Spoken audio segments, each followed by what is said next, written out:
그 시편 119편은 시편 중에서도 아주 긴, 제일 길다고 그러고요. 성경 전체 속에서 제일 긴 장이죠. 재미있는 건 이것도 역시 그 알파벳 순서대로 22단락이 이렇게 이루어졌어요.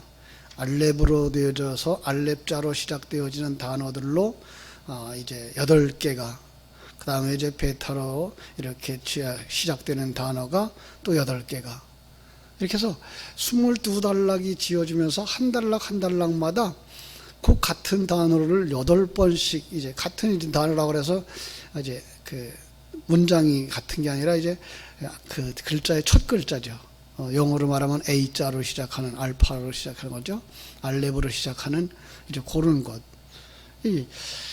얼마나 이 글을 히브리어로 보면은 그냥 글씨만 봐도 참 예쁘고 아름다운 시예요.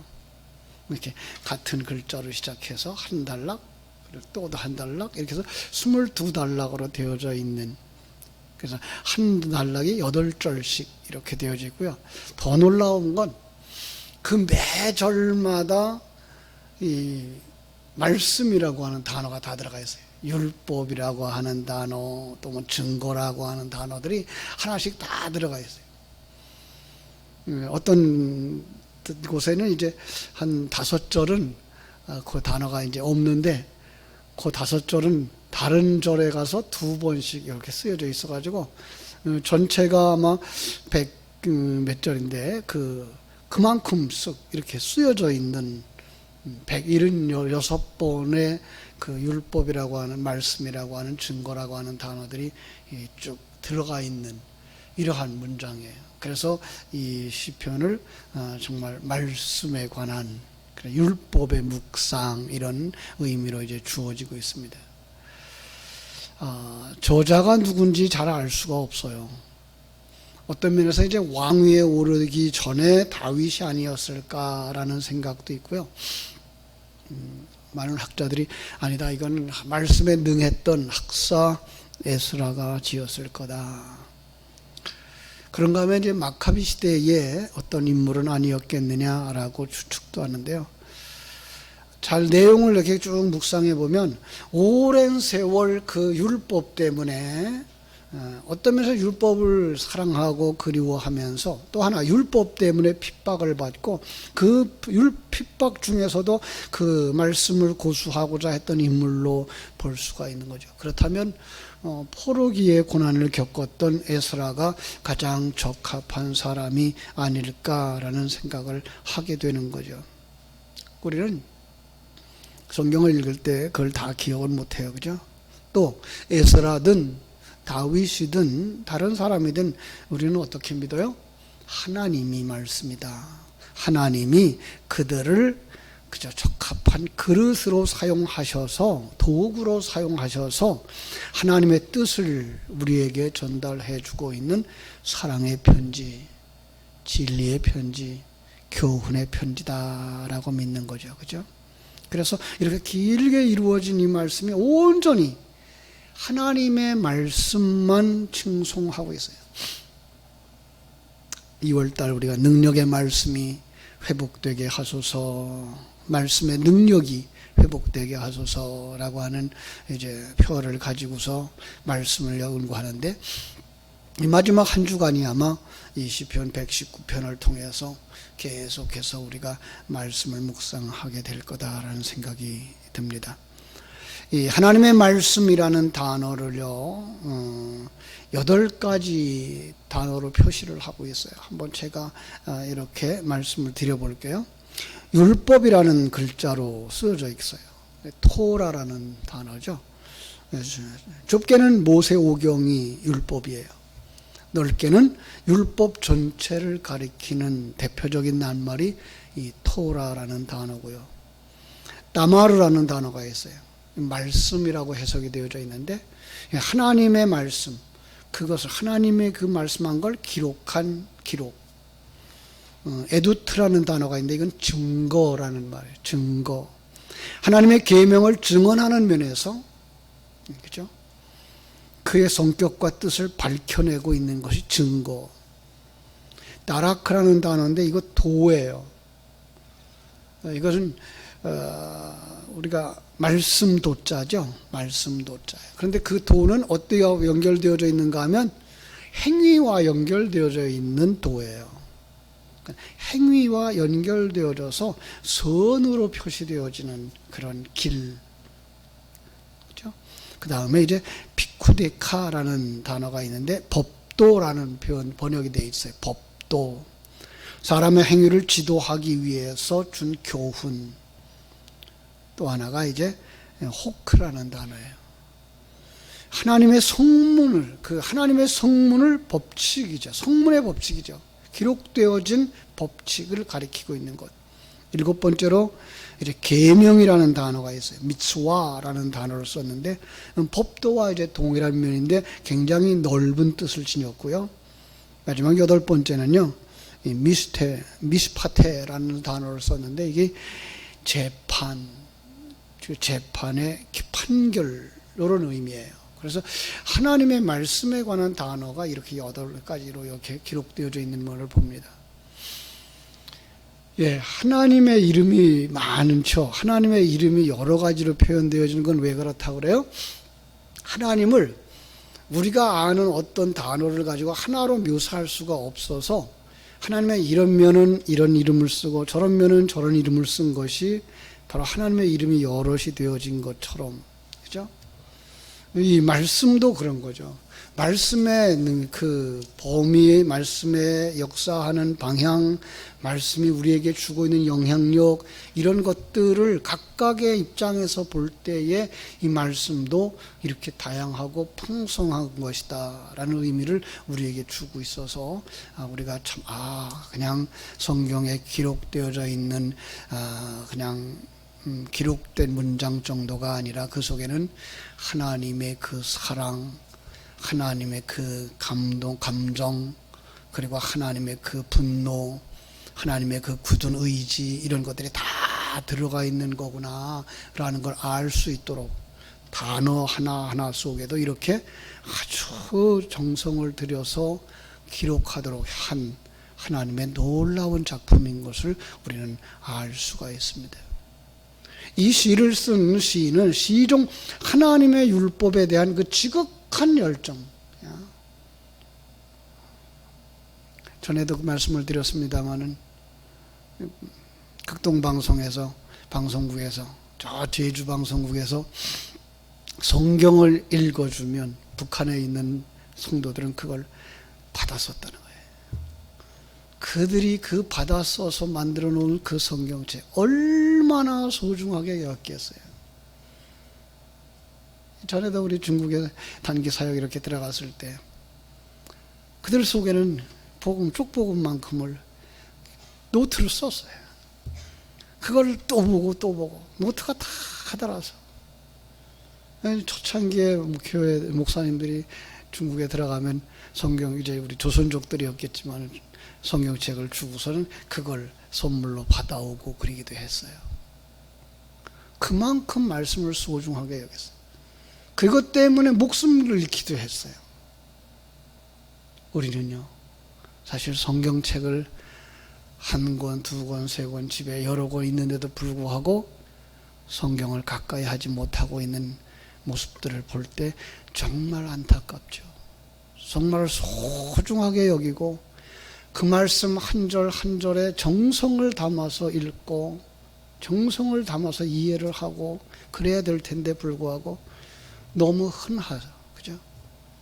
옛말이 다를 바가 없어요. 홍수 중에 마실 물이 없다고. 성경이 많은데 그걸 내 것으로 가져가는 사람들이 없는 거예요. 그죠? 성경은 우리 삶의 일부가 아니라 성경은 우리의 삶의 전부가 되어줘야 되는 거죠. 그렇게 해서 정말 그 성경이 생명이 될 때, 여러분, 하나님 말씀 하나하나가 떨어지면 거기에 큰 영향력이 나타나는 거예요. 참 감사한 건 제가 중국에서 사역을 할 때 그 얼마나들 말씀들을 사모하는 사람들이었는지 한국에서 가는 단기 사역자들 팀 또 이렇게 선교사님들을 통해 가지고 한 부분을 공부를 해 가지고 많이 배우긴 했는데 이게 연결이 안 됐는데 우리와 같이 공부를 하면서 목사님하고 같이 공부하면서 그게 연결되어져요. 네. 그때 배워서 그 하나도 뭐 할 수 없었던 그 막 마치 부품, 기계의 부속 같은 것들이 널널해져 있었는데 그게 연결되어져요. 이제 그런 소리를 들을 때 얼마나 감사했는지 모르고요.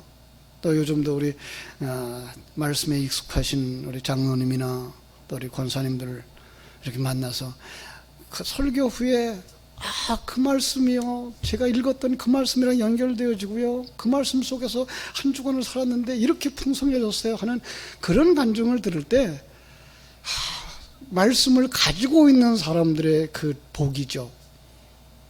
말씀의 기초가 없으면 그냥 설교하는 그 소리 그냥 그 말에 끝이셔요. 그러니까 김 목사가 생각하고 있고 더군다나 그 한 30분 정도의 시간에 설교하는 것으로 끝나는데 그렇게 말씀의 기초를 가진 사람들은 그 설교가 그 가지고 있었던 말씀을 연결시켜주는 고리도 되어지고 거기에 불을 붙이는 능력도 되어지고 그냥 거기에 생수를 부어주는 그냥 시원함도 주는 거죠. 그래서 우리가 성경을 읽어야 되는 거죠. 그래서 성경을 우리가 가까이 해야 되는 이유가 있는 거예요. 그런 사람이 어떤 사람이에요? 그런 사람들이 복 있는 사람입니다. 자, 오늘 율법 말씀도 한 절 한 절 이렇게 할 수는 없지만은 1절로 8절에 보면 뭐라고 하냐면 복 있는 사람 이렇게 이야기를 하고 있어요. 율법을 행하는 자가 복이 있는 사람이다. 행위가 온전하여 여호와의 율법을 따라 행하는 자들이 복이 있다. 직역하면 여호와의 율법을 행하는 자, 길에 완전한 자 복이 있다. 누가 어디로 가서 해석하면 얼른 쉽까 연결되어진 사람들은요. 시편 1편, 그죠? 복 있는 사람, 여호와의 율법을 즐거워하여 주야로 묵상하는 사람. 여기 나온 율법이 토라예요. 야다에서 나온 그런 명사인데요. 그것도 길을 보여주는. 그러니까 율법은 뭐라고요? 길을 보여주는 방향지시, 지침이라는 뜻이에요. 알아듣기 쉽게요. 손가락을 펴서 저 스피커를 가르쳐 주잖아요. 그러면 여러분들은 손을 봐야 되나요? 저 스피커를 봐야 되나요? 여기 지금 율법의 역할은 손가락이에요. 지침, 가르침. 그러나 우리는 이것만 보고 있으면 안 되는 거죠. 저걸 볼 수 있어야 되는 거죠. 하나님의 말씀은 바로 그거예요. 율법이라고 하는 그 그릇에다가 진리를 담아서 그걸 보도록 손가락질을 하게 만들었는데 많은 사람들이 그 손가락질 하는 저 스피커는 보지 아니하고 그냥 손만 보고 있는 거예요. 그러면 안 되는 거죠. 그죠? 그걸 보지 못하면 뭐라 그래요? 그걸 소경이라 그러는 거예요. 그게 보지 못하고 이 손가락만 계속 설명을 하고 있으면 그걸 뭐라 그래요? 거짓 선지자라 그러는 거예요. 우리는 뭐 어디까지 갈 수 있어야 돼요? 그 손가락을 보면서 율법을 보면서 율법 속에서 율법이 지시하고 있는 하나님의 그 진리를 볼 수 있어야 되는 거죠. 제가 늘 얘기하는 대로 율법에 담아주신 그 생명을 가질 수 있어요. 생명을 볼 수 있어야 되는 거예요. 그런데 그런 사람들이 복이 있는데 어떤 사람이요? 지키는 자가 복이 있다 그랬어요. 여러분, 지킨다는 말 나짜르라는 단어예요. 그죠? 우리가 생각하는 거 하나하나 준행하는 그 행위를 넘어서서 흘려보내지 않고 이렇게 바구니의 그 그릇으로 딱 잡아서 내려가지 못하게 하는 것, 이런 의미가 들어가 있는 거예요. 예수님이 오셨을 때 율법을 하나하나 잘 지키고 절기를 잘 지키고 헌금 잘하는 사람들을 향해서 책망을 하셨어요. 왜 그랬는가 하면요, 하나님이 금방 보여주면 준 말씀처럼 그 율법은 뭐라고요? 손가락이라고요. 지시하는 근데 그것만 가지고 있는 거예요. 그거 저걸 보지 못하고 있는 거예요. 그리고 이걸 행위로 지키고 있는 거예요. 하나님은 뭐 하고 있는 거예요? 저걸 생명으로 가지고 흘려보내지 마라라고 하고 있는 건데 불구하고요. 그래서 율법을 지킨다고 하는 이야기는 율법 속에 있는 진리를 흘려보내지 않냐고 내 것으로 삼아 가지고 있는 자, 이게 복이 있는 거죠. 이걸 비유적으로 표현한 얘기들이 피를 흘리는 여인들, 부정한 자, 혈루증 환자, 부정한 자, 이렇게 표시하고 있는 거죠. 예. 우리는 어떻게 돼요?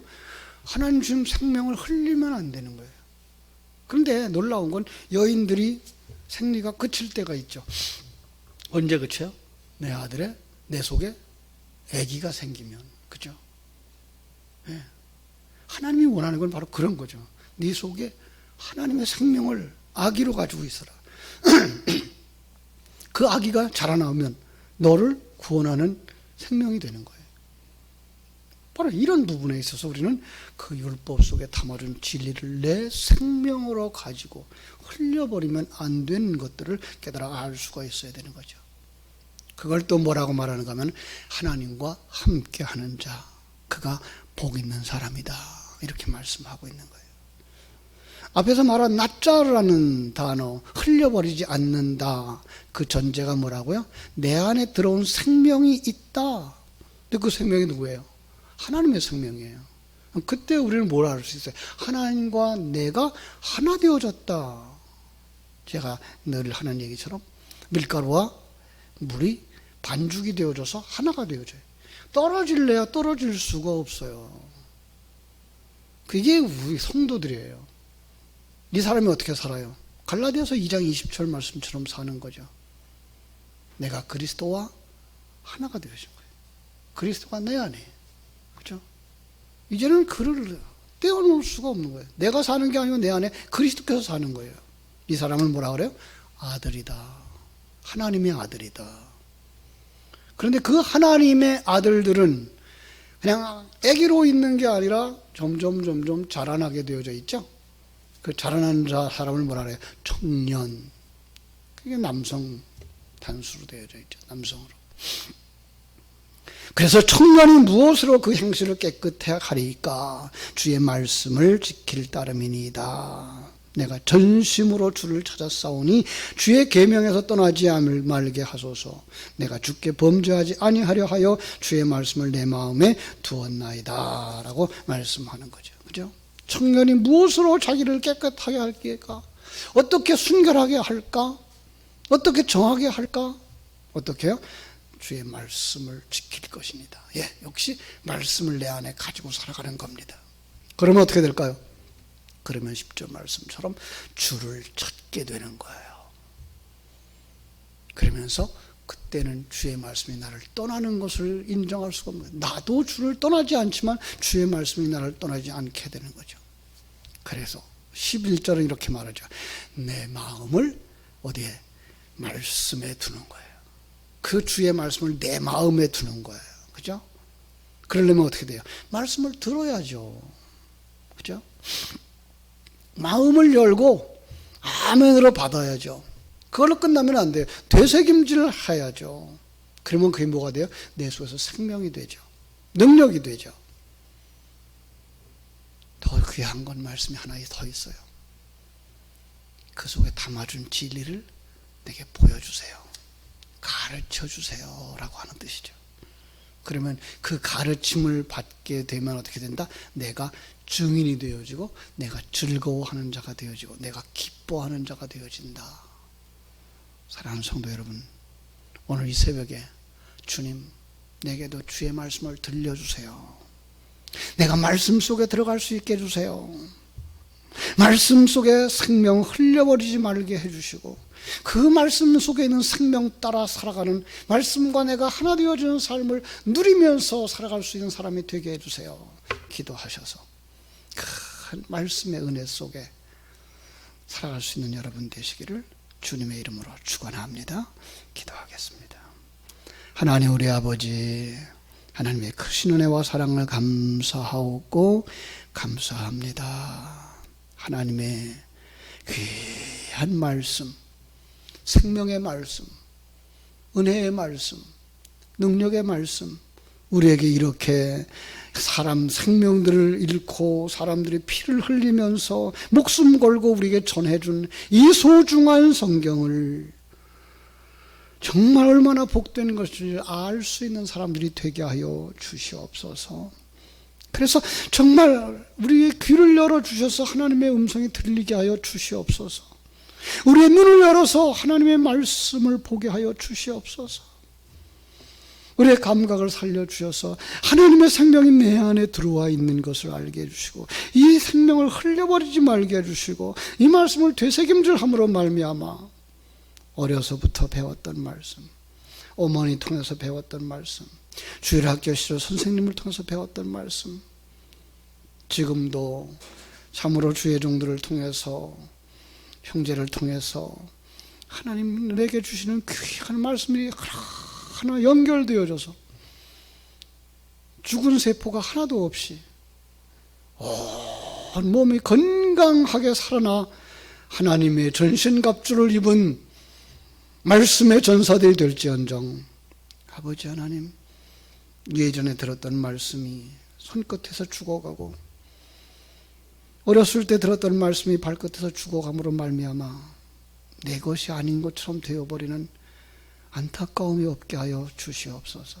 사랑하는 아버지 하나님, 이 새벽에 부르짖어 기도하는 당신의 사랑하는 귀한 종들의 간절한 기도를 들으사 응답하여 주시되 말씀이 육신이 되어 우리 가운데 거하셨던 주님을 심령 속에 모시고 말씀 속에서 주님을 찾아내며 말씀 속에서 주님을 살아내게 하며 내가 주의 작은 지체로서의 삶을 살아낼 수 있는 복 있는 성도들이 다 되게 하여 주시옵소서. 예수님 거룩하신 이름으로 기도하옵나이다. 아멘.